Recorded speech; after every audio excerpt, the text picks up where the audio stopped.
following program is intended for mature audiences.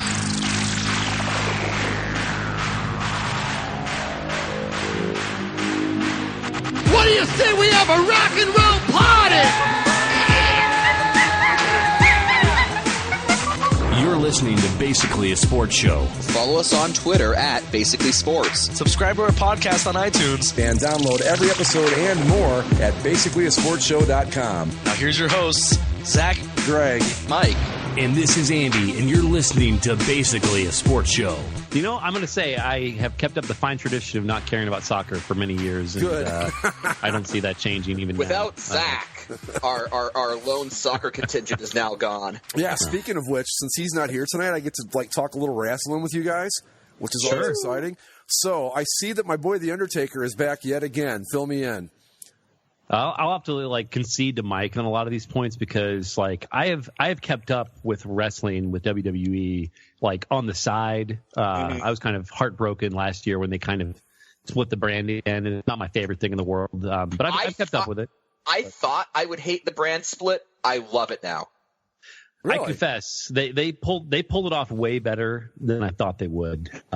My only concern is that Vince McMahon goes, all that good stuff on SmackDown, put it on Raw, and then it just becomes garbage again. Of course. I mean, the thing about wrestling is, and this is what always makes it engaging to me and what keeps me around as a fan, is that the television product is maybe half of the good stuff. And the good the good stuff is all the politics and the backstage crap and rumors and apparently Triple H and Kevin Dunn hate each other, and that's just fantastic.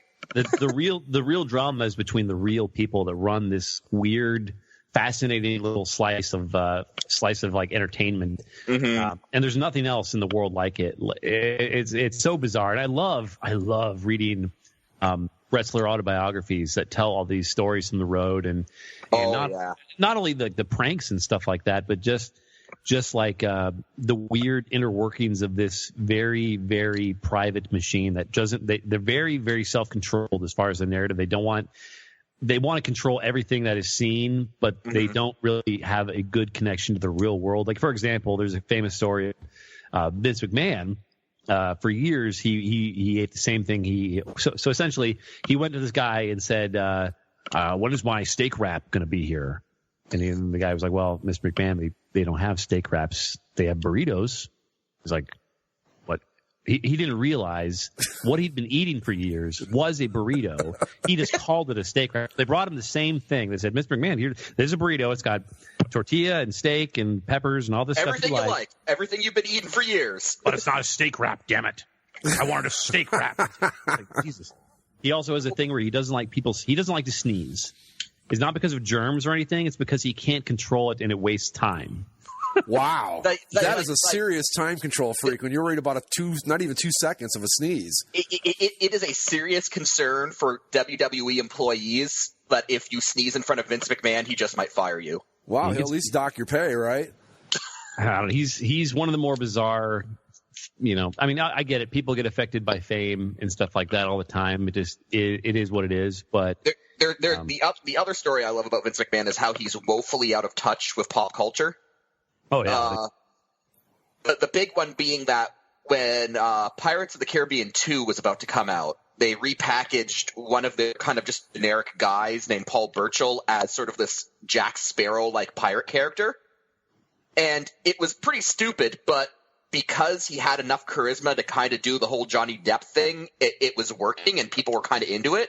And then he just got pulled from TV because when Vince McMahon was like, why is he a good guy if he's a pirate? And then the writers would try to explain to him, well, he's based on Jack Sparrow, a pirate character from the Pirates of the Caribbean movie. He's a good guy in those movies. People like him.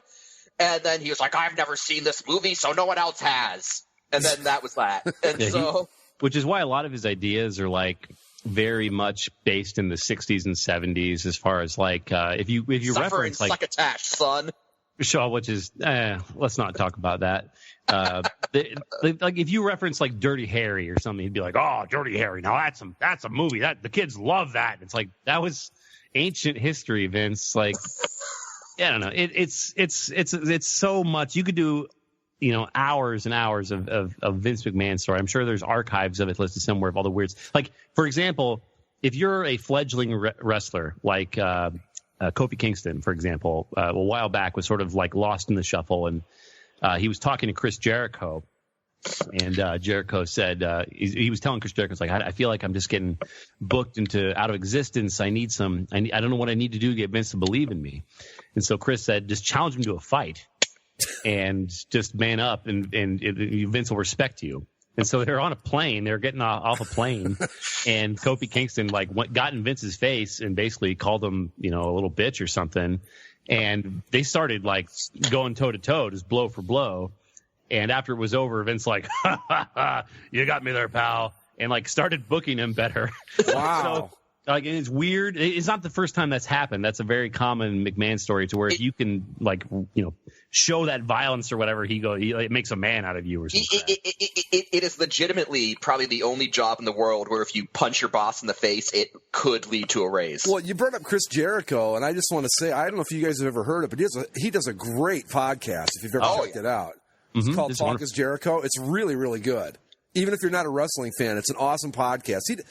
I've heard him interview all sorts of people that have nothing to do with wrestling, but it's really, really good. So I just wanted to throw that in there. Well, Jericho right now is doing some of the best work of his career. It's really goddamn amazing. Just like the best way I can put Jericho's current character is, if anyone was watching around 2002 to 2004, kind of that arrogant rock star character that he was doing back then. Imagine if that character just kind of grew up into middle age, and that's what he's doing now. I didn't know he was still wrestling. Is he still? He's still. Oh, that's cool. Oh yeah. He's the U.S. champion on Raw. Yeah. I had no idea. His whole gimmick now is that. So okay, one of the things I hate about the brand extension is that they just should have brought back the big gold belt, the WCW title, because Universal Champion is stupid on every conceptual level. They're never going to undo that. That's gone forever, sadly. I know, but when you say splitting the brand, I know what. So what did they do exactly? So essentially, WWE had way too big of a roster for its own good. They have a developmental program called NXT, which is very popular, right? And in some ways, much better than the WWE product at times. But they had basically too many wrestlers, and a lot of the guys who were doing the SmackDown taping were also at Raw, and it made SmackDown a pointless show that was fledgling. The worst part about SmackDown in the past to me was that it was taped. It was pre-recorded, and so they would dub in fake cheers. Yeah, I've heard about that. But the main point is after WrestleMania season, traditionally between Royal Rumble and WrestleMania, a lot of wrestlers from NXT kind of graduate to the main roster, so to speak, and then you've got a lot of bloat. And essentially, there's a point, but just before the summer, to where they typically do a lot of layoffs. But for that middle ground, they have a lot of people, and they've been planning this for a while because SmackDown is a very expensive show to make, and they needed to use that talent. And what they've done is actually, I can't believe I'm about to say this, but WWE did something right, and they made SmackDown. It's a fantastic 2-hour show. SmackDown has been kicking Raw's ass since they split the brand. It's easily been the better show. So basically then, for the non-wrestling fans among us, so now if a guy's on SmackDown, you're not going to see him on Raw. Is that basically what it boils down to? No. Pretty much, yeah. Like used to be, I'm just guessing here, but I'm assuming we'll use a guy like Jericho, where you might see him on SmackDown, and then 3 weeks later he'd pop up on Raw. Is that fair? No. Now Jericho is just on Raw. That's what I mean. So now that won't happen anymore. He's exclusively on Raw, or if you're on SmackDown, you're exclusively on SmackDown, and that's that. They're treating each show like its own company, and in fact that was the point. The original brand extension. This is the second time they did this. The first time they did it was back in 2002.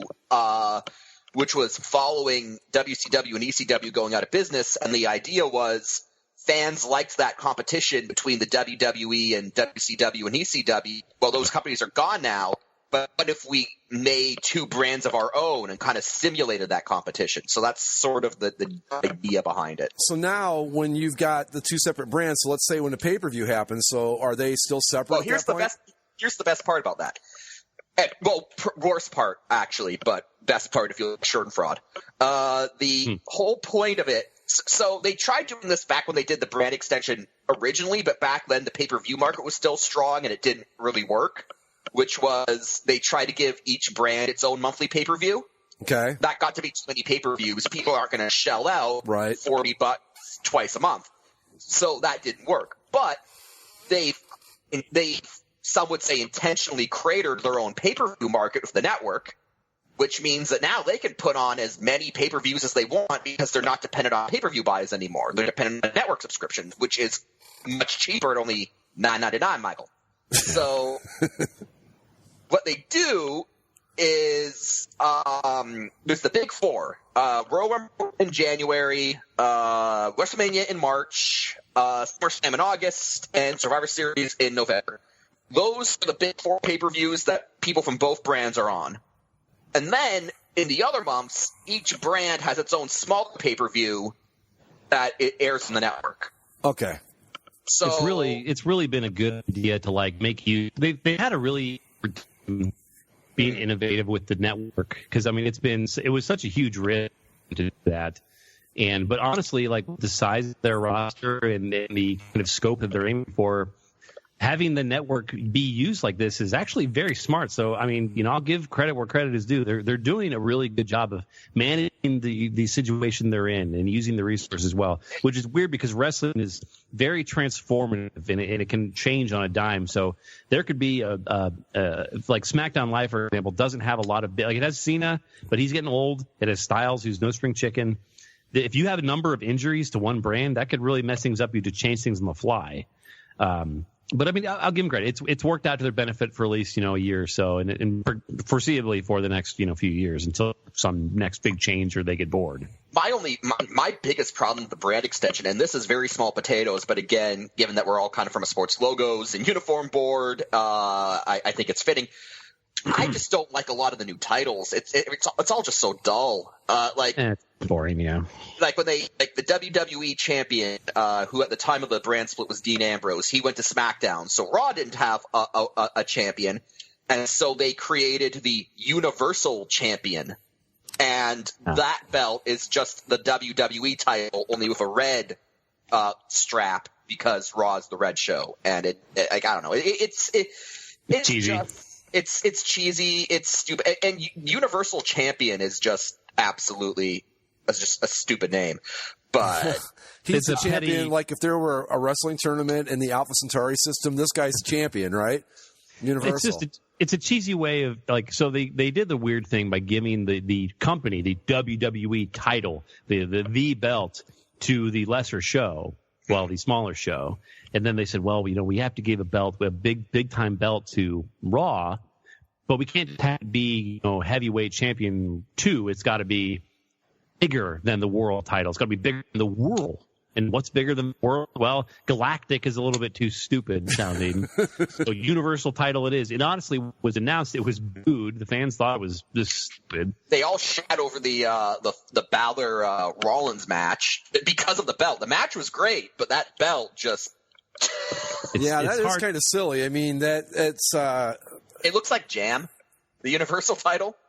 It kind of looks like jam because of like that texture they put on the red strap. It looks very. It looks like a toy. Chunky jam-esque. And the other thing that really, I mean, this has been discussed on the board ad nauseum, is that WWE has made titles for many years that are toys. Basically, they're designed to look like stupid little toys, and there's no if you look at Greg, you may have seen the old. The Ric Flair NWA title, the very ornate big gold belt. The old WCW belt. Right, yeah. It is so finely engraved and there's clearly a lot of artisanship put into it to where it kind of has a prestige to it. It feels like almost a royalty, like a crown or something, And you feel like this, just looking at the belt, this with your own two eyes, you go, wow, that's important. That is the belt of a world champion. Champion, right. And so the belt sells itself, whereas now when you've got this, just here's the company logo on a black background with some gold trim around it. It's there's no prestige to that. You're just branding your ass off by making the logo the belt. Like that sucks.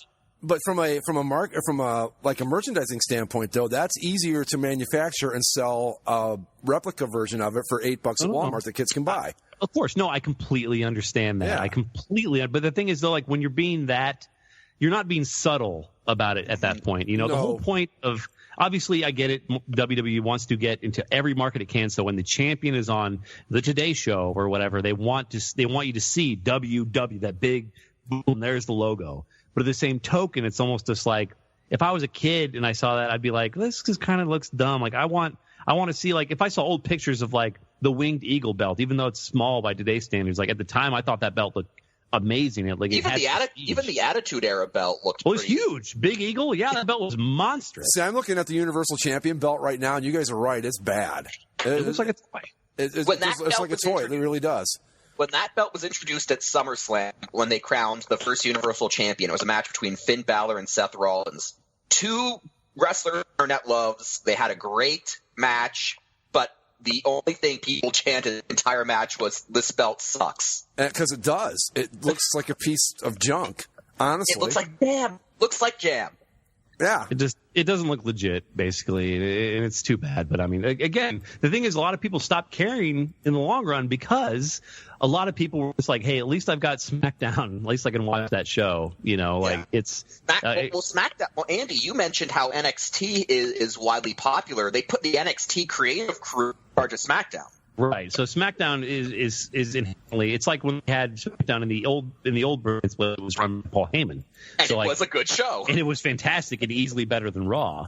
And so like it's one of those things where like this is great now, but in time when ratings start to shift or if Raw takes a huge dip, they'll probably be like, "Hey, everyone that works for SmackDown, you're going to go work for Raw now." SmackDown already kind of happened. First, they copied Talking Smack over to Raw with Raw Talk. I can't believe they're doing that on a 3-hour show already. That's amazing. Yeah, so now you got to tack on an extra half hour for Raw Talk with Booker T, because that's going to be riveting entertainment. He's terrible. And then on top of that, you noticed that back during Survivor Series when the Team Raw was Team SmackDown thing, The Undertaker showed up on SmackDown because back during the original brand extension, Undertaker was on SmackDown. So Undertaker showed up on SmackDown to sort of give Team SmackDown his blessing, so to say. And then everyone was like, "Okay, that's cool. They're remembering that Undertaker's always on SmackDown. That's really cool." And then what happens the week after SmackDown beats Raw in the ratings? WWE puts The Undertaker on Raw. So it's already kind of always happening. It's always going to be like that. Well, that's what got my original question here, because I saw a picture for the Royal Rumble coming up here, and Undertaker's like the guy at the forefront of the shot. And sure. I last time we had talked about wrestling, Mike and I, it was a while back. Taker was done. I thought that was it. He was. We have this converation every year because thinking he's going to be done, and he just doesn't go away. Because I've loved this guy since back when he was, like an up and coming, I guess, face is what you call it or whatever. But it was, now I'm blown away that he's still out there. And that's the thing. That's the thing. So here's the deal with the Undertaker. He works basically one night a year. This is a rare occasion. I mean, I don't think he's been in a Royal Rumble match in a number of years. But yeah, for sure, at least. But the other thing that's intriguing about this year's Royal Rumble is that, I mean, not only is he in the Rumble match along with guys like Goldberg and Lesnar and other part timers that typically you don't book this way. Mm-hmm. It's just like it's unpredictable. We don't really know what's going to usually every year there's at least a couple of guys where you go, it's going to be one of these two guys. Well, for the last 3 years, it was like Batista, Roman Reigns. We've been able to call it. Right. Yeah. It's been very to the point to where fans have booed. The show has become synonymous with fan revolt. And that's nowhere near an exaggeration. No, I know. And it's just amazing to me that they could so stubbornly do what they did last year was honestly a disgrace to trying to please the fans, because the fans hated every waking second of that entire push, and they just kind of had to take their medicine for a year. It's a waste of everybody's time. But this year, I'll give them credit. They've booked a mysterious kind of program. We have no idea who's going to win. But The Undertaker, I remember last year during the match with Shane at Hell in WrestleMania, it wasn't even that great of a match, but I was watching with my roommate who knows The Undertaker but doesn't watch wrestling whatsoever. And he was like, I can't believe The Undertaker is still out there. I mean, he looks like hell. Like, I mean, he's in the good shape for, like, you know, a 60-year-old man or whatever he is, who's been wrestling for a better part of his life and likely doing all sorts of drugs and drinking heavy. You know, I know he's a heavy drinker back in the day.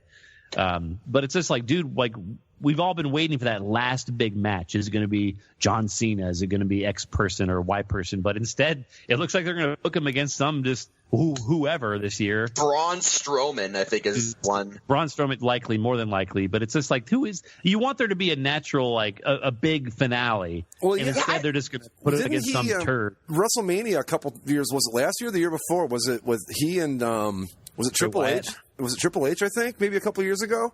That was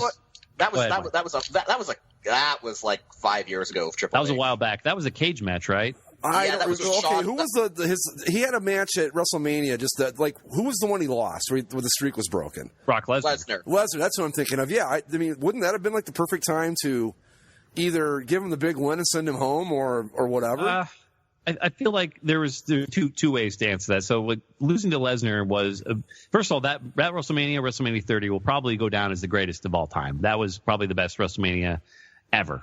Maybe 10 is up there. Anyway, but so that was a big time. It would have been a good way to go out, sure, because it's the ultimate rub to get to put a guy over like that who's never been beaten at WrestleMania.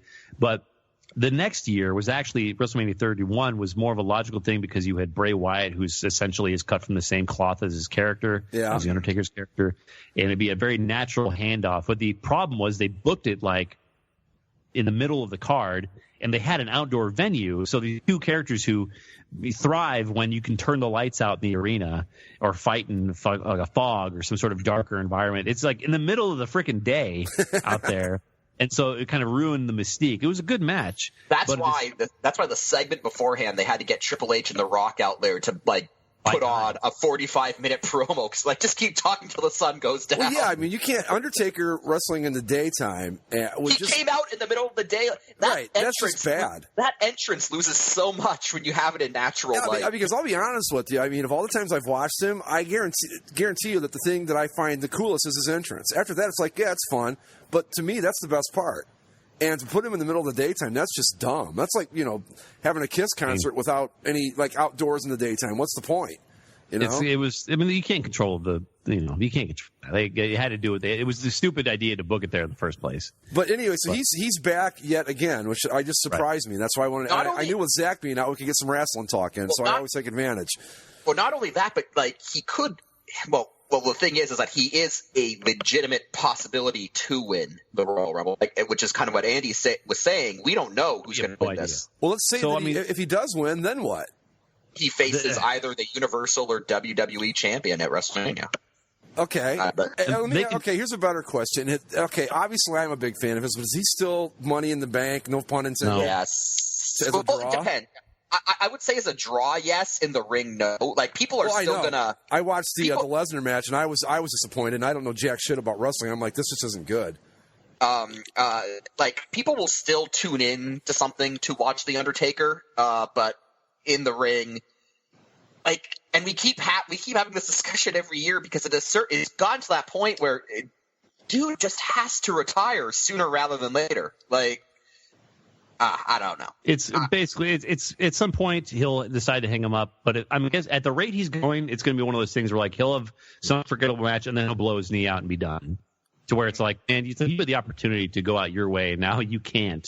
Well, one more question I have about him. I know he's a big company guy in real life. Sure. Like, he's never left, right? Oh no. So is this more about, like, is McMahon doing him a favor, or is he doing McMahon a favor by hanging around this long at this point? Because I can't tell. He's doing Vince a big favor. That's what I wondered, because it was like, okay, is he hurting for money? And Vince is like, okay, we'll give you a match here. Or is it Vince is going, hey, you know what? We need your juice for this match. I just, you know what I mean? That's what I'm trying to figure out. People come to expect him to be at WrestleMania. It's a thing, you know, like the one match he does out of the year usually is WrestleMania at this rate. And so it's always a big draw. To the casual viewer, like, he's the last relic of 30 years of wrestling generations, you know. So, like, you've had fans back into the late 80s, early 90s who knew him as the Undertaker from a completely different point of view, or you had fans who knew him, who grew up with him as the American Badass or the leader of the Ministry or whatever iteration of the Undertaker you got, or where he's just like a brawler now. Like, people connect through wrestling generations with the Undertaker, and so you kind of unite all these fans together behind him. But at the same time, you're seeing this guy slowly just wither away into nothing, to where he can't work very well anymore. So you get the entrance, you get the mystique, you get a weird promo where he's all growly, but then you have the match and it's like, this guy's 60 years old or whatever. Yeah. It's just kind of a shame. It's like, I wish he would just go out with some dignity, but that's his call. Honestly, fantasy booking, I'd have him win the Royal Rumble. I'd have John Cena, AJ Styles for the WWE title at Royal Rumble. Set up Cena versus Undertaker at WrestleMania. Have Undertaker win, and have him either on Raw or on SmackDown or whatever. Just have him come out, give this cryptic promo where he basically says he's going to retire. Lights go off, and the only things left in the ring are his hat and the belt. That would be fucking awesome. I'm sorry, but that would be awesome. There needs to be a moment like that. I mean, the Cena Taker thing's been bandied back and forth for a long time. I don't know if they want to put both those guys in the same match just to split them up. They've splitting them up. It would make the card more even, maybe draw some more. But I mean, Taker Cena is the way to go, and I hope they pursue it. But I don't know. It's going to be Braun Strowman, and it's going to be garbage. I don't know, man. Wrestling changes on a dime. Vince could change his mind the day of the Rumble. This happens all the time, where Vince wake up and be like, I suddenly hate all this crap. We're changing everything. And then that's what apparently he did with Sasha Banks and Charlotte at the Hell in a Cell match, which was in Sasha Banks' hometown for the Women's Championship. And the plan was the entire day Sasha Banks is going to win the match and retain the Women's Championship in her hometown. And then at the last second, Vince was like, nope, change it. I think I even heard something about that. See, this is what fascinates me about wrestling. I'll be honest, I don't watch it hardly at all. Once in a great while, I think it's on Hulu. You can rewatch Raw and SmackDown, I believe. Actually, Hulu is probably the best way to watch Raw, because Raw is 3 goddamn hours, and it's not a show that can be 3 hours. But on Hulu, they pare it down to an hour and a half, and it's much better. But the stuff like this just fascinates me. Like when I saw Undertaker was back, I'm like, I have to find out why this is happening, because to me, it's very interesting, and the whole thing. Just the whole, the drama of it, the theater, the behind the scenes stuff, and all that. I just think it's really cool. There's really nothing like it, and I get it. There's a lot of stigma of being a wrestling fan. Like, I'm not like, I don't go around telling people it's like, oh, did y'all see the WWE last night? Like, even dating back, like, honestly, like people in the 2000s, like, there was a very small window of time when like Stone Cold and The Rock and NWO were big, where it was like, you know what, it's actually kind of okay to be a wrestling fan. You just got to own it. Mm-hmm. But even during that time, the height of the popularity of the industry, it was still kind of like, you like wrestling, it's like, what are you, white trash or something kind of thing, It's just like, there's just a stigma about it, that you're just uneducated, or that you're kind of a toothless hillbilly, or. I love theater, man. I love drama. Like, this is madness. But but honestly though, back in the 70s and up until probably the WrestleMania at the Silverdome, when it really just exploded, that's who watched it. Were rednecks and hillbillies and not very bright people. Hey, now I will not hear you disparage the legacy of the proud National Wrestling Alliance, dude. Sir. I'm just saying it I'm telling you from fact, because my whole family is rednecks and hillbillies, and they love wrestling. Lou Thez will not be condescended to. But yeah, there is a stigma to it. I mean, I hear, I won't mention any names, but I hear people on the boards that know everything about it but claim they don't watch any of it, which I don't know how you could do that, but it happens, I guess. Kind of what I do. I watch highlights on YouTube pretty much, and I keep up with Reddit, Twitter, and just kind of, I keep informed, and I watch highlights as merited, but I'm not going to sit there and watch 2-3 hours of wrestling a couple times a week anymore. Certainly not. Which is the big problem now, because Raw's 3 hours on Monday. 3 hours. Yeah, that's tough. Plus an additional 30 minutes afterwards on the network if you want to watch Raw Talk. But that's... Go ahead. then on Tuesday, you got 2 hours of SmackDown, and honestly, part of the reason why SmackDown's been the better show is that it's only 2 hours, and you can actually make a much better show with 2 hours. But don't you think, though, in this age of short attention span theater, that maybe we should cut both of them way down? Like, the problem is that the company WWE has actually on numerous occasions. If we could, Raw would be a 2-hour show again, Absolutely. but they can't, though, because the USA Network is mandating it that it be 3 hours because they get an extra hour of revenue. Right, yeah. I mean, they've got commercials they've got to get in there and stuff. I understand that, but there's got to be a way, because that's my problem with it. I tried, I don't know, it was a year and a half ago, I don't remember, I started watching Raw again, and after like the first couple of times, I'm like, I just can't hang with this. It's just too damn long. And it gets even worse. Last year for WrestleMania 32, 6 goddamn hours if you count the pre-show on Tuesday on the network. That was way too much wrestling, man. That was such a long. So the show started, and we can kind of move on from this if you want at some point. The show started, and people are just kind of filing into the arena. Like it looked like some like house show where there wasn't very many people scattered throughout the building. Like a really lousy WCW house show or something.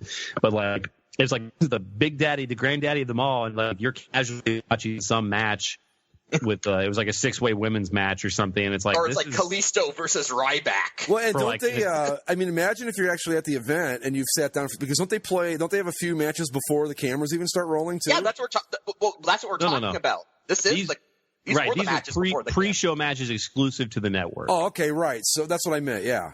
Yeah. So I mean, anyway, the entire thing was 6 hours. I was actually sitting there, kind of like my eyes were glazed over by the time the show was over because you made a great mistake, Greg, of having me and Mike sit down and be like, let's talk wrestling. No, that's why I did it, because I love getting my wrestling fix in, and I mean, and God bless him, but Zach has no interest in it. Now let's talk about Starrcade '98 now.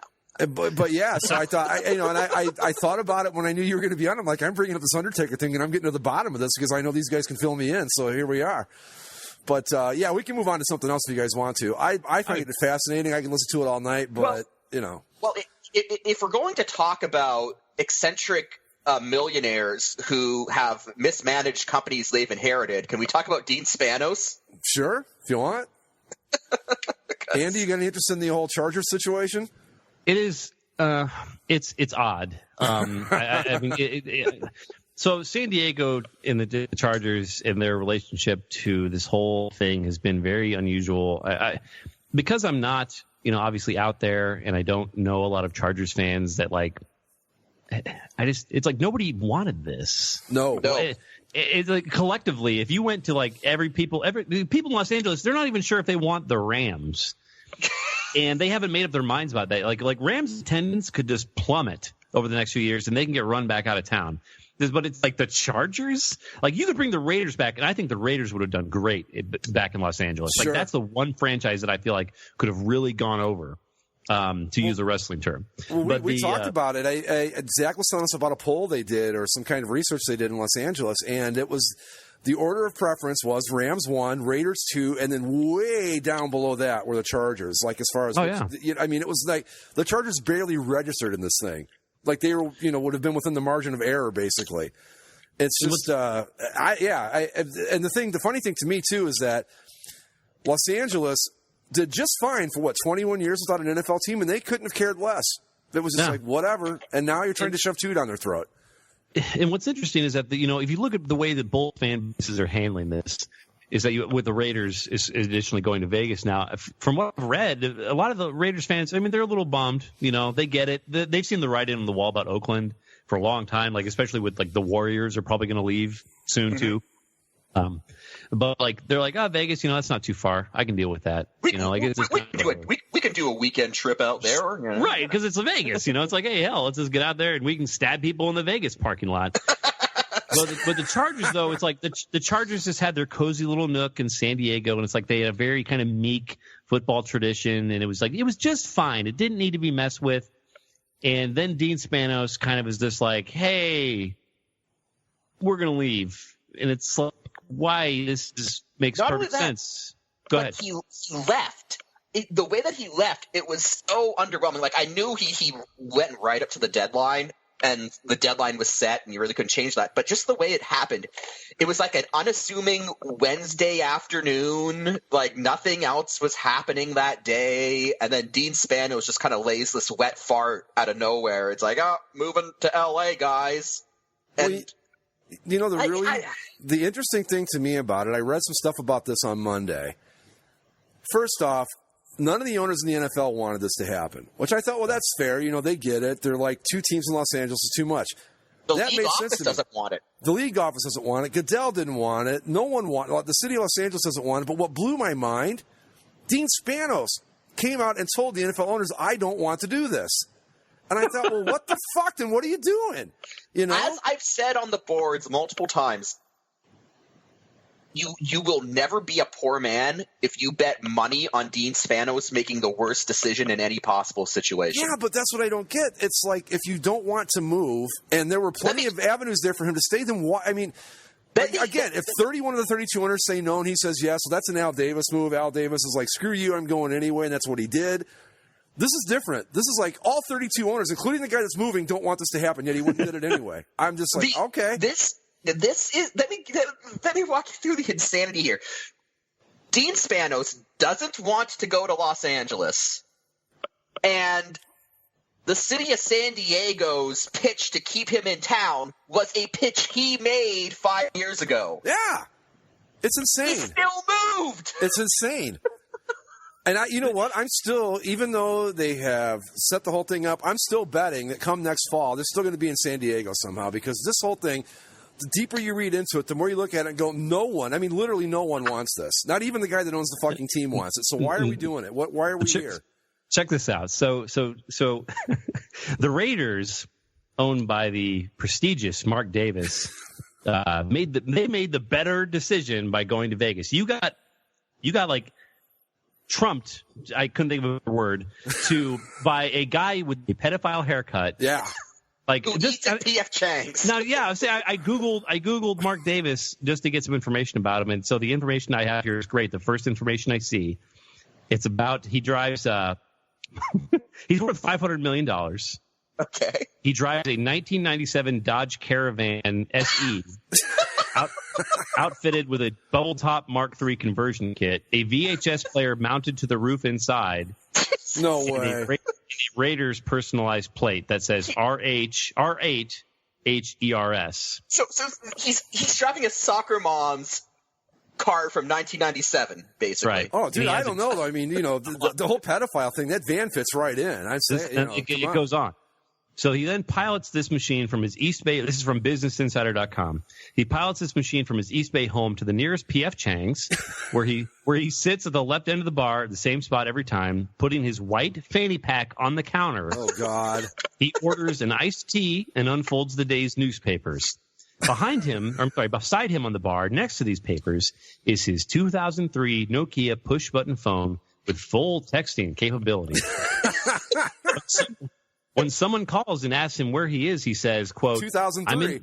I'm in my office, and sends a knowing nod to the bartenders. It gets him every time. God. This man outplayed Dean Spanos.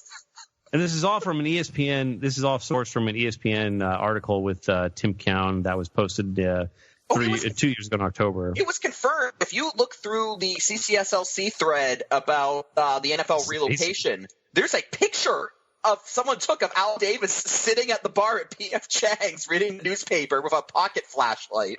Nothing surprises me anymore with ownership. Like ever since I read the Robert Kraft, Tom Brady emails from the whole Deflate thing years ago, it's just amazing to me to see you have this guy Robert Kraft, who's a billionaire, and you have Tom Brady, prestigious athlete, arguably the greatest quarterback of the modern era, if not all time. And neither of them can spell or use grammar at all. Tom Brady is almost kind of, okay, he's a jock, whatever. But Robert Kraft is a billionaire, man. Come on. His emails read like he's like, hi, Tom, are you, using the letters, are you doing okay, lol? And it's just like Tom Brady's like, yeah, YA, doing fine. And it's just they sound like this primitive. It's like learning an alien language or something. Just like just bad stupid people. But anyway, the Chargers thing, I think everyone's kind of in the same boat where they're like, God, I can't wait to see this thing just fail gloriously. I can't wait for their first game in whatever it is, Expedia. StubHub Center that holds like 20,000 people. And it'll draw like 5,000. Yeah. You know, you're going to be playing in a half-full soccer stadium, and you're an NFL franchise. It's going to be. But I tell you what, man, when the Steelers come to town, they'll fill that son of a bitch up. Better believe it. Absolutely. The Steelers, the Bears, the Packers, the Cowboys, everybody, yeah. Man, it's just such a... that's what they need to do, really. The NFL needs to load San Diego's home schedule with just every marquee team they can find. I think you mean Los Angeles' home schedule. What did I say? San Diego. Oh, I'm sorry. Well, yeah. Hey, old habits are hard to break. I mean, they've been the Chargers my whole life, you know. The Chargers' new head coach, whatever that guy's name is, that nobody will be fired in a couple of years. Who was that guy? Anyway, I forget. I'm a Chargers fan. I don't even know. So that's not what's his name?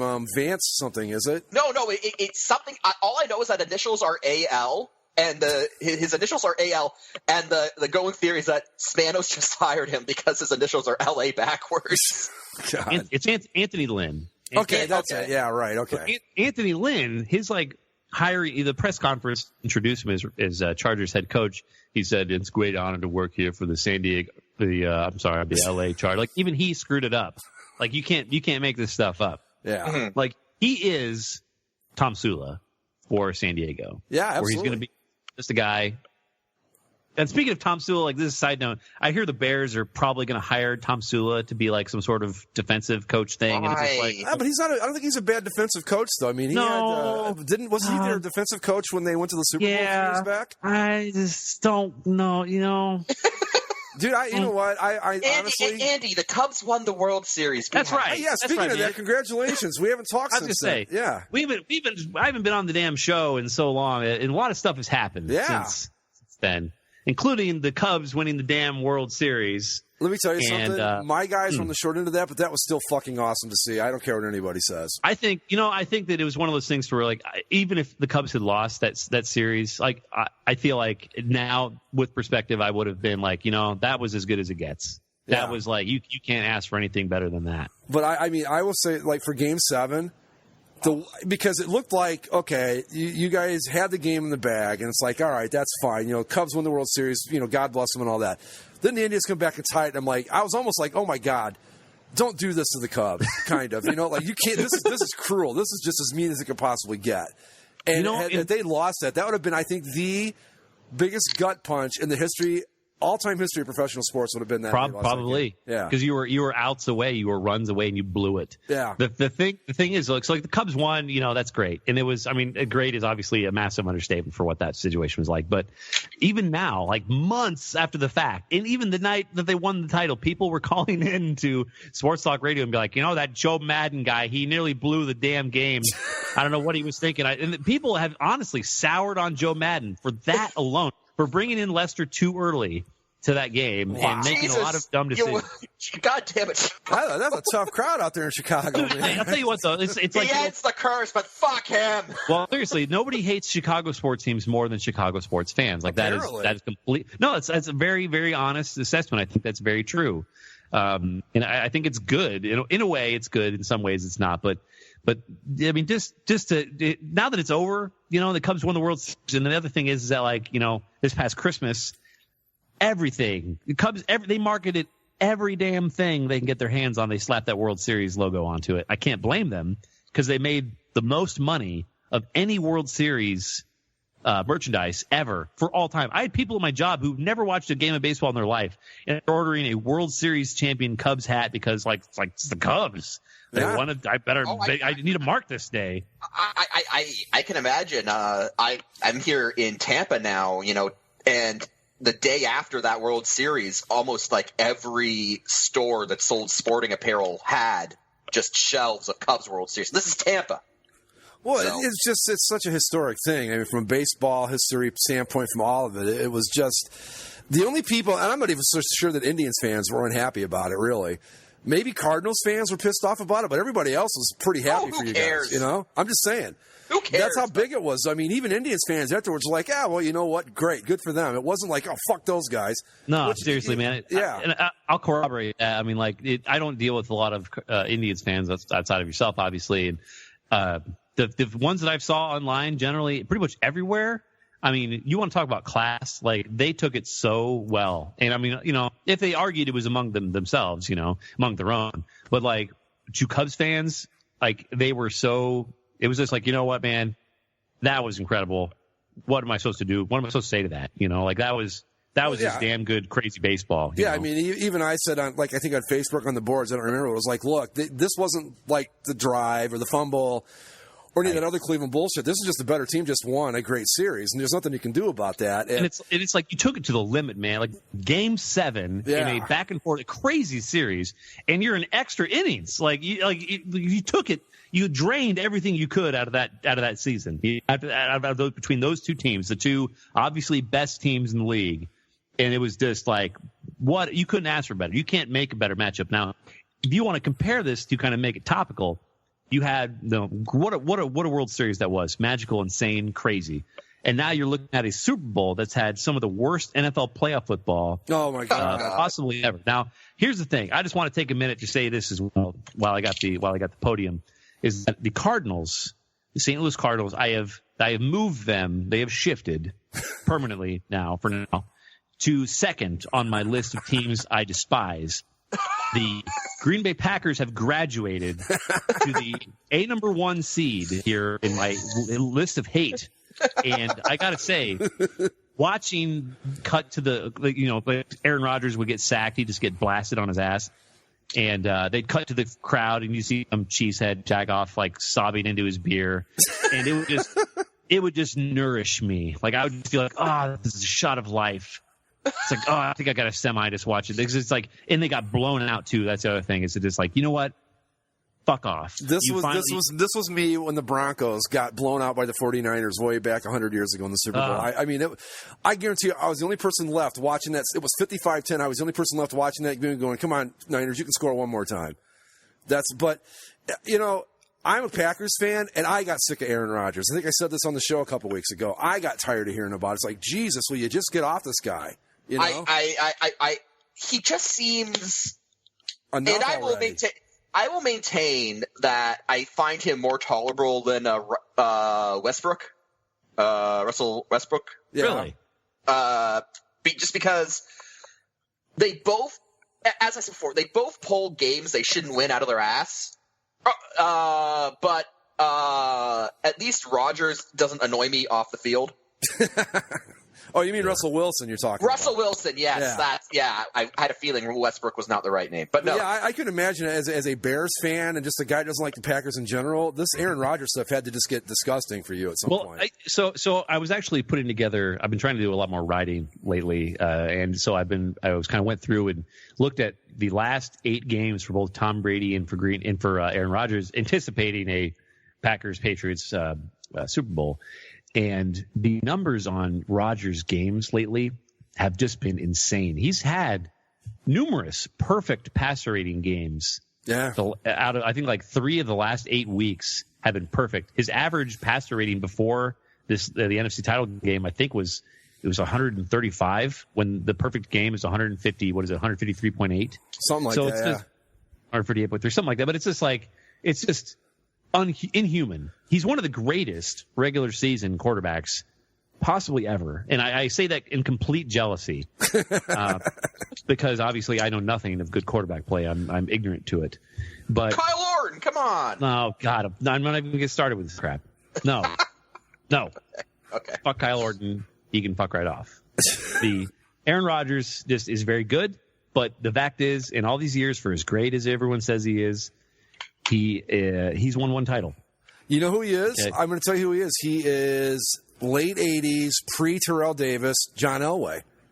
That's who he is. It's the exact same thing. Okay. Doing amazing things, one-man show, taking a team that doesn't deserve to be where they are further than they should have ever gotten, but can't finish the deal. As simple as that. Late 80s, John Elway didn't win a Super Bowl. No, but I mean, I see where Greg is coming from though, because like obviously, you know, Rodgers got his out of the way first. It's almost the opposite, because with Elway, first of all, Elway came out of the gates and he was like, "I'm a dickhead. If you don't like it, you can kiss my ass." Like right Fuck out of you, Baltimore. Essentially, like right out of the gates. And whereas Rodgers has sort of been like, "Oh, I'm a good guy, right?" And everyone slowly is like, "No, you're really not, guy." But that's personality-wise. Title-wise, it's almost reversed to where Elway almost was a feel-good story at the end of his career. This one's for John. And everyone, yeah! And he got to retire into the sunset and graduate into an asshole of an owner and stuff like that. But Brett Favre always wished he could have, but never could. And meanwhile, Rodgers sort of won his title, and everyone's like, "This is the beginning of an amazing career. Rodgers will certainly go down in history books as the greatest quarterback to ever play. He will win 15 Super Bowls." And what's happened is that, like, you know, years later, it's like, well, he beat the Bears in 2011 barely and went on to win that one title that one time. And now he just loses in the playoffs routinely. But, hey, during the regular season, he'll do this wacky shit where he'll roll to his fucking left, throw with his right, 80 yards downfield, and it'll find the hands of some jagoff receiver who's not even on anyone's fantasy team. Just like John Elway. I swear to God, that's who it reminds me of. He's doing the same exact kind of shit. Look it up on YouTube. You can find it all day long. I mean, I have to do it, but man, like I can't deal with watching it. Like you watch Rodgers, and it's like there's 90 seconds on the clock, and then you see it's like they're down by a touchdown or less, or even a field goal. And it's like you can't give him that much time because he just, for whatever reason, thrives in that stuff. And his pass, he'll be covered in guys, draped in defenders, and he's like, "I'm gonna roll to my fucking left." and then he's like, "Okay, good." He's rolling to his unnatural side. Then he's like, "You know what? Check this shit out." And he'll bring it downfield. And suddenly, it's like, where the hell did that guy come from? He'll catch the ball, and it's like, it's just over. It's just over. Except these big games where he just, I don't know what the hell happened. Atlanta was just like, we're not gonna deal with this shit, and just laid him out, and it was so satisfying. Well, it's like the game against Dallas, right, where it's a tie game. Packers are like on a 3rd and 20. They're pinned into their own, in their own half of the field, and it's sort of like, oh, okay, this game's going to overtime. And then Aaron Rodgers makes this wild blind pass down the end zone, down the sideline. And some Packers receiver, as he's falling to his knees, like grabs the ball and gets his tiptoes inbounds before falling out. And it's like, well, Jesus. Yeah, I mean, hey, I'll be the first to admit. I mean, I don't know. I mean, I guess it has to be skill at some point, right? But boy, oh boy, yeah, I've seen some stuff where you just go, "Fuck me." That's some lucky shit right there. I mean, there's obviously, there's a factor of luck, but I mean, I'm sure they practice that crap. But I mean, I'll give credit where credit is. I mean, he is one of the most clutch quarterbacks I've ever seen, to the point where it's just a given, especially against the Bears, because like the one lousy game he played during the latter half of the season was against the Bears. He was not good. And it was just like the Bears are trash, and you're losing to them, and then it's like, hold my beer. And then, it's like, hey, what are we losing by? We're losing by 3? Right. We have how much time? Like 80 seconds left? Okay, that's fine. Yeah. Just throw, perfect pass, get out of bounds, enough time, game. It's just like, what are you guys doing? What are you doing? But I will say, though, like the NFC Championship game, the Falcons were so clearly the better team, just across the board. That's what's crazy. I was reading a lot of stuff about the Falcons here because obviously they came out of nowhere. They were so disrespectful. Not if you listen to basically a football show. They did not. And Mike can attest to this. I've been pimping those guys since about week 5, week 6. I'm like, these Falcons are good. They're good. And Zach's like, no, they're not. They're terrible. I'm like, nope. This is a good football team. So I was there. To be fair, Matt Ryan has not exactly been Mr. Clutch in his career. No. But in the same, and to go along with that, the Falcons, for a long time, have been sort of this up and down kind of like, maybe they'll dip into the playoffs here and there. Matt Ryan, is he ever going to meet his potential? And they turned their coaching staff over, and their defense actually got marginally worse. But they drafted very, very well last year. They had incredible last couple of drafts. Their defense is young and just terrifying as hell. And Julio Jones is playing out of his damn mind. Dude's good. And I mean, Matt Ryan is going off. And this is one of those games where if I'm a Falcons fan, I'm actually kind of worried because we've got like 2 weeks before the damn game. So there is a momentum thing. Like, that is a thing. Oh, yeah. I'm going to be the killer of joy here. Oh, go for it. The Patriots are going to win. it's the Tom Brady and the Patriots will dismantle them with cold, heartless efficiency. Probably, but I think if any team's equipped to play with the Patriots, I think it's the Falcons. They've got that offense, and like Andy said, that defense is sneaky good. Like, you don't look at them and go, wow, they're really tough, but they play good enough. And all you got to do, their defense is like, look, go out and give us a couple touchdowns and we'll be okay. And that seems to be what the Falcons do. And I don't know, man. It should be a good game, I'm hoping. But then you've got the machine that is Brady and the Patriots, and like Mike said, we're going to be like, it's going to be a great game, and then it'll be 45-10 at halftime. I don't see a blowout at all. I think it'll be. I think this is going to be compared very similarly to the Carolina Super Bowl against the Patriots, where obviously that was a bit more in the Patriots' heyday prime of all that stuff. But the Patriots will win if they can stop the pass rush. If the Falcons pass rush gets home, Falcons all day.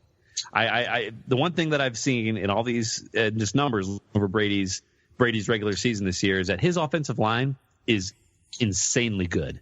I mean, just he's been sacked, I think, like 4 times all season. Oh, jeez. And I mean, obviously, he had that break of games off the beginning for future Bears quarterback Jimmy Garoppolo to play. That's not going to happen. But gave him just enough time, just in time for him to get back against Cleveland. Right. Speaking of Garoppolo, there is talk. I forget I was listening to yesterday or the day before that the Browns are seriously considering trading that top pick to get Garoppolo. No, that's not going to happen. Okay, or maybe the other. What do they got? The 10th pick? Maybe is that the other one they have? 12th? Maybe that's when they're talking about trading. The Browns rather have a shitload of picks. I mean, they've got a lot of very wealthy picks. They're in good shape if they play it smart. They've got a lot of room under the cap, a lot of good draft picks. They could really build. Greg, I know. About a week ago over, texting each other where we went over just stupid Browns draft picks. So let's not get ahead of ourselves. Well, I know. I'm saying. I said they're set up. I didn't say they were going to. I said they could. Now, whether they will or not, is Kevin Costner on board? They might have a chance if Kevin Costner's there. I mean, I know. I'm just saying. I'm just going to say this. This is out there. I know he just deleted his Twitter account today and had a little meltdown. But old Johnny Football, he's training again. Oh, boy. Greg. So just you wait. Just going to dust off that orange and brown uniform and don the helmet again. Nah, they won't bring him back. They won't bring him back. Prodigal son to return home. But you know what, though? I tell you what, man. Garoppolo to the Bears, that's interesting. I don't think it'll happen either, but boy, because I think the Bears are heading in a good direction. I really do. Their Bears are okay. I mean, I obviously I just simply cannot give them too much credit for doing anything because they just haven't proved anything yet. I think the arrow is going up, but they need a good draft. And if they traded that 3rd overall pick for Garoppolo, I wouldn't be upset. But I'd rather them take a guy like Trubisky personally. He's a guy I like. That's a lot to give up for a backup quarterback. And you've seen too many of these guys. You got your Brock Osweilers, the Matt Flynn's out there where they look great when they don't have to play week to week, And then you put. Hey, you know what? I'm just going to say nothing can make me feel bad about Matt Flynn. Guy won. The guy won the NFL, the entire league. He won. Yes, he did. That he did. Brock Osweiler, though, man, what a lesson to be learned from that whole thing. That is remarkable. Bad contract. Hey! In terms of post Osweiler signing records, playoff appearances for Brock Osweiler 1, Denver Broncos 0. So let's just keep it all in perspective, okay? Yeah, Broncos are going to get Tony Romo and fix themselves right away. For a year or 2, I think. Until he breaks his back. Right. Again. I mean, that's what people forget. I don't get with this guy. It's like he had one season where you go, okay, I would take him on my team. But other than that, he's either been hurt or he's throwing interceptions to cost you games. So I don't know. He's a very, very poor man's Brett Favre. Very, very, very poor man's Brett Favre. Yeah. I mean, that's just what I get when I see him, which I respect. And I mean, I've watched Tony Romo since he was an Eastern Illinois Panther as a fellow Panther alum. That's right, yeah. Here. But what's interesting about Osweiler is that I found this hilarious is that so if Houston decides to move on from Osweiler, they signed him to whatever that god awful contract was. They need to get out from under that so desperately that they may have to give up a 1st or 2nd round pick with him for a team to take him and his awful contract off their books. Wow! Like not only would they lose that money, I mean they'd be trading his contract.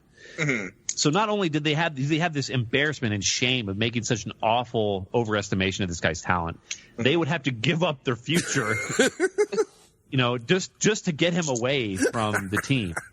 You know what? It's not even worth it. I'd keep him, honestly. You could do that. You can't keep that money. I mean, no, not and get nothing for it like that. Yeah, and I will say to defend the Houston Texans, their GM, whose name he's such a good GM, I can't remember his name. I was looking over some of the draft history and signing history for the Texans. It's actually been very good, and this was just a massive gamble that blew up in his face. Yeah. And honestly, I don't think they're going to move on from Osweiler this year. I just don't think. And I mean, I'm loosely affiliated with the situation, but it's just man, what a total disaster. It's it's the problem with the quarterback position in football and how important it is. I get it. You have to. This is the kind of money you have to get for a guy with that kind of potential. But it's with the NFL draft this year, you've got a lot of guys, Mitch Trubisky, Deshaun Watson, Patrick Mahomes, Brad Kaya, a few other ones that I'm forgetting. Who are Notre Dame kid. I can't think of his name. Deshaun Kaiser, who are all maybe top 20 or not top 20. They'd be in picks 10 through 30, if not dipping into the earliest portions of the second round at best. Yep. But because of the Browns, the Bears, the 49ers being in the top 3 picks, that position suddenly becomes this guy shouldn't be taken until round 2, pick 13. He's going to go in the top 3 because teams are so fucking desperate to fill that void at quarterback because, it's so big. It's a $63 billion industry, the NFL. And the majority of that money is generated by the quarterback position alone. Yep. And so when you're not represented in that, when you're not humming chicken parmesan tunes in retirement, oh, God. you're not making the league money by being that mascot.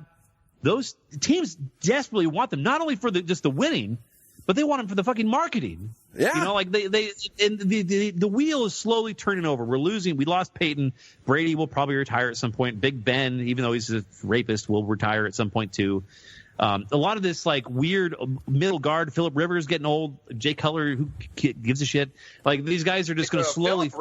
Phillip Rivers might be on a new team because, speaking of the Los Angeles thing, he didn't want to be there either. Well, I heard that was all debunked. I heard they went through and did all that stuff. I mean, that's one of those things that'll resolve itself next year. I don't see him going anywhere, but you may know something I don't. No, I don't. I don't know anything because I'm a Chargers fan and I just gave up trying to understand this team years ago. So I just don't understand. It irritates the hell out of me that possibly my team is going to say, well, you know what, we need a damn quarterback. So even though this guy's second round pick, I'm going to go ahead and take his ass here with pick number 3, and then, oh, shit, his career just fell apart because he wasn't that fucking good in the first place. See, if I'm the Bears, man, you know what? None of these guys are worth drafting that high. And hopefully the front office in Chicago knows that because you can ride Matt Barkley for another season. You're not going to the Super Bowl next year anyway. I'm just saying, but you got to think long term on this. No, I am. Yeah. Believe me, I am. Now, I heard actually a very interesting trade idea that I really liked. And it was involved the Browns, funnily enough. Is that so? It gets the Browns. RG3. The Browns take hell no, fuck no. the Browns select what's his name, Garrett, with pick number 1. 49ers take whoever, and Mitch Trubisky is available at number 3. The Browns, meanwhile, they've had their eye on this Trubisky kid for a while. They want that kid. He's an Ohio-born kid. He grew up a Browns fan, which is what the Browns want. They want to bring in a Browns fan to complete the cycle and return the prodigal son to the Browns. And they trade with the Bears, so the Bears move down to 12. The Browns move up to 3. The Browns then give the Bears a shitload of their picks, and the Browns get a quarterback and a great defensive end. It actually makes sense on paper, but I feel like a lot of Browns fans will be completely irritated from it. But anyway, that's his way. They've got to quit with trying to recreate Bernie Kosar, which is basically every time you hear he's from Cleveland or he's from Ohio, grew up a Browns fan. That was just a confluence of events that just happened to turn out okay for the Browns way back in the early 80s. That's it. After that, forget all that bullshit. I don't, I think that, I don't know. So you're saying they shouldn't bring back Bernie Kosar to be the coach? No. Or the GM or whatever the hell else they all talk about. Hey, if they could get Bernie involved, we'd be in a lot better shape. It's like, why?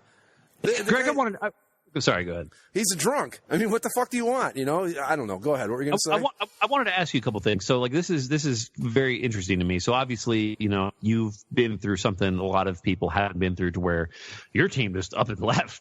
You know, I mean, we've been over that before, to where it's completely bizarre, to where the Browns is dead of night. See you later. We're gone. And in a way, you've shown on social media and elsewhere that you've sort of just attached yourself to the Packers while keeping kind of a leery eye toward the Browns. That's it. But they're not your team anymore. The Browns? Right. No. Here's how. Okay. Jesus, it's a long story, but long story short, I always liked the Packers even as a kid because my grandpa was a big Packers fan. When the Browns left in '95, I was doing a sports radio talk show. And we did the big thing, like, who's your new team going to be? And I said, I'm taking the Green Bay Packers, and here's why. They're the only fucking team in the NFL that can never move. And that's when I got on board. Then I bought stock in 2011. Anyway, that's how the whole thing played out. But, yeah. But I've said it, you know, everywhere. I want to quit the Browns. I've tried. They're not the Browns to me. I mean, they're still not quite like... They're like a perfect replica where you go, okay, they look exactly like the other ones, but I know they're not real. Not anymore, though. But I can't quit it. It's just like I can't like completely walk away from it. I don't know what the hell the deal is. I hate it. So taking what you know of this experience, I don't know if is this something that like I mean it's completely different experience, but like with LA or Oakland or with San Diego and Oakland fans who are now suddenly just kind of like what I've been reading a lot of is a lot of Oakland fans have been okay with it. Like I said earlier, they're kind of adapting, but a lot of San Diego fans are just like, I'm not watching the NFL anymore ever. Like they're completely.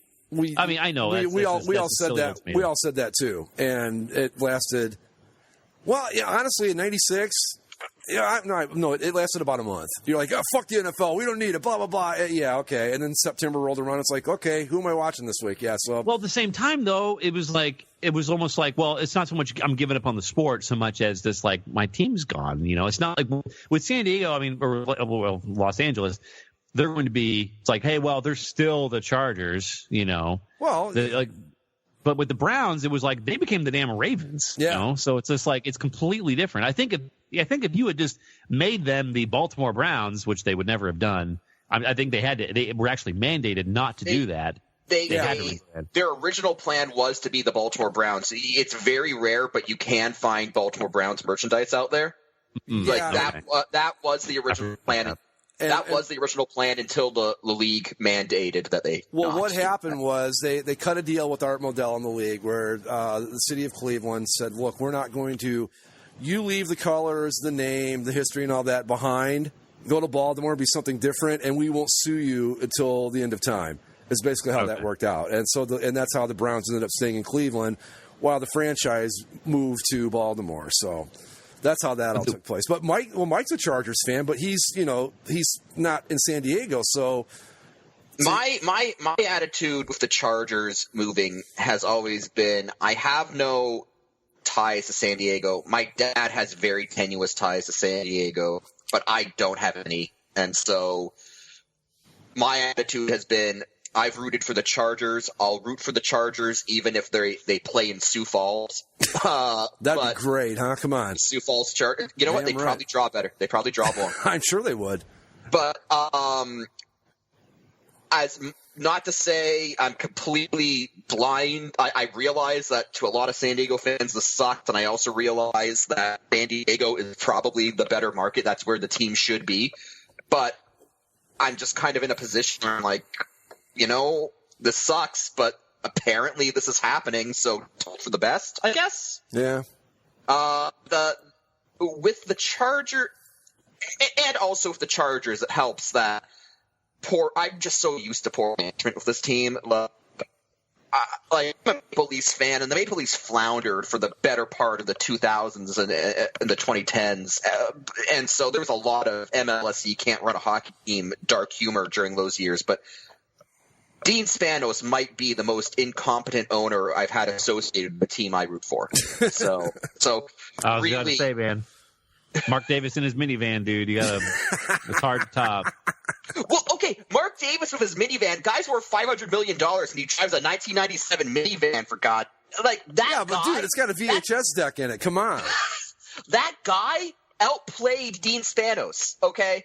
because that Chargers to Carson plan that lost out to the Rams to Inglewood plan a year ago, that Chargers to Carson plan also included the Raiders. So the Raiders left that meeting a year ago in just as bad shape as the Chargers were. You know, they lost their chance at a new stadium in Los Angeles. They had little to no prospect of getting one back in their home city. What do? Dean Spanos farted around, didn't do jack shit until it was too late. Then he had to move to L.A. even though he didn't want to. But meanwhile, Mark Davis went out and got $700,000 from the state of Nevada for a football stadium. Mark Davis, the schmuck in the 97 minivan, with the VHS tech, with the VHS tech and his 2003 text-compatible phone, he outplayed Dean Spanos. I love that it's got a VHS deck. I'm sorry. I mean, what the fuck does he watch on it? Come on. Anyway, Andy, are you on you said you had about an hour tonight, dude. We're like an hour and 10 in. Are you good? Yeah, I'm all right. I can go for another little bit. Okay, cool. Say probably jump out here in the next 10, 15 minutes. But yeah. So I was just trying to read a little bit more about Mark Davis. Just a weird dude. But like with Oakland, I don't know. I think a lot of this, and this kind of ties back to full circle with the board, is just I think branding has a lot to do with this. Like with the Rams leaving St. Louis. First of all, I don't think anyone cared. Nobody went to the damn games anyway, so they don't care. There's a contingent of Rams fans that are heartbroken, sure, but it's like, I'm sure they still kept up with the Rams because they were still the Rams. Well, even though they played in Los Angeles, it's like, well, they're still the Rams. I read something in that article I was telling you guys about earlier with the Rams, that the Rams, the Rams games got higher ratings in St. Louis than they did in L.A. on certain weeks, if you can imagine that.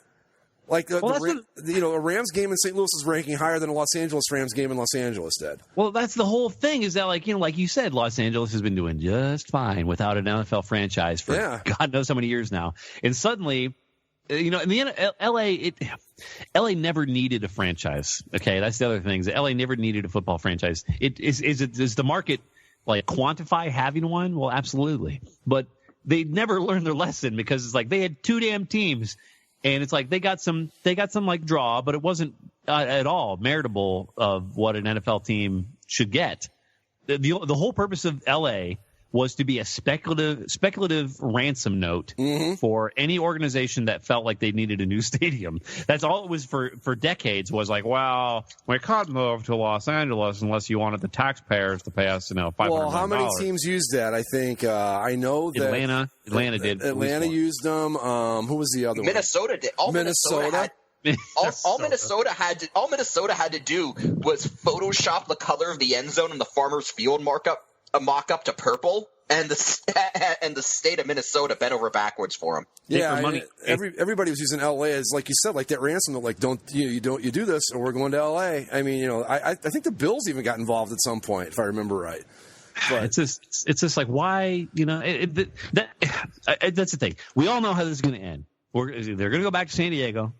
And the Raiders are going to go wherever the hell else they want. The Raiders actually will probably do really well in Vegas. I think that's a perfect environment for them. The Raiders are going to go to Vegas. They're going to do very well in Vegas, and the NHL in Vegas is going to crash and burn because suddenly the market they thought they had all to themselves is now they got a share of the NFL. Go back to the branding thing too. I think that they're the Oakland Raiders, or the Chargers are like it's San Diego first, Chargers second. The Raiders are just the Raiders. I mean, it doesn't really make much difference where the fuck they play. I mean, the Chargers, we can't make that jingle work in L.A. But yeah, I think so. The Raiders, like Andy said, they go wherever. They don't care, and they'll be fine. The thing I read was great. Was somebody was like, this is really bothering me that they're going to be in Las Vegas because like there's a Raider, they're a nautical pirate. You can't sail to Las Vegas from.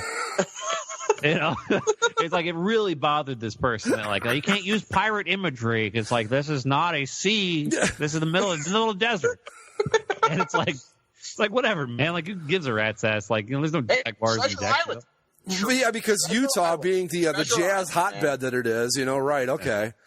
Well, it's just like I think they just like, oh, that's not fair. They need to be on the coast near the waters, and it's like, hell no, they no, they're we've got the Los Angeles Lakers. I don't know if there's even a lake in all of Southern California, let alone Los Angeles. Come on, there used to be, but they're all dried up now. Yeah, well, The Raiders, though, I feel like it works for Vegas because Vegas is kind of like full of scoundrels and just a gambling ne'er-do-well kind of just corrupt corporate, go here to party and get shit-faced. And it's like, well, come on, we got the Raiders now. Like whatever. Al Davis is dead, but this is totally an Al Davis move. Where it's like the city of Oakland won't build me a stadium. They won't let me move to Los Angeles. Fuck you, California. Well, somebody, I forget where I heard this, but somebody put out an interesting idea that the NFL would never allow this. But how perfect would it be if the Raiders played their games on Saturday nights instead of Sunday? Then you can everybody can come in for the weekend, the whole bit. I think that would be perfect. It'll never happen because the NFL's not going to allow it, but.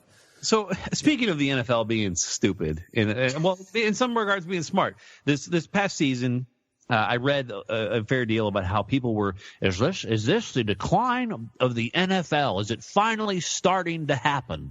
Have we reached the point? Ratings are falling. Ratings are dipping. Now there's only 22 million people watching instead of 28. My God, these Thursday night games are crap. And this and that, and prime time's not working out, and people are there's too many commercials, this and that. And it's like, no. Okay, so then the awful NFC title match, the Packers-Falcons blowout, like 30 million people watched that damn game. It was one of the highest rated NFL games in the last 10 years. And yet the NFL is dying. But I mean, I think that something happened. I don't think it's dying, but I do think it leveled off, which it had to at some point. For sure. Because it was just it had to peak and level off, and I think that's what's happening here. Plus, you had that nutty fucking election that brought the ratings down for a while. But, you had there was a Monday night game on the same night as a presidential debate, obviously. Sure. But and there are certain people on the CCSLC who talk about, the Chargers are forced to play in an MLS team's stadium. That is a sign that the league is declining. No, it's not. The Chargers made a stupid decision. It's just the Chargers being stupid, not the league's declining. There's a marketable difference between the two. We ready to wrap it up, boys? I'm out of steam, boys. It's been a good time, though. I had a hell of a time. The chair's always open. Just let us know when. And, folks, you know the routine. Follow us on Twitter at Basically Sports. Go to the website, Stitcher, Spreaker, iTunes, what's the other one? YouTube, and find us on Facebook. And with that, we're going to call it a night. We'll see you next time. Thanks for listening. And by the way, folks, I'll do a cheap plug. You can follow me on Twitter at 1985_edition, or you can read my stuff at 1985edition.com. And I would recommend reading his stuff. It's actually very good. Check it out. Later, guys. Later.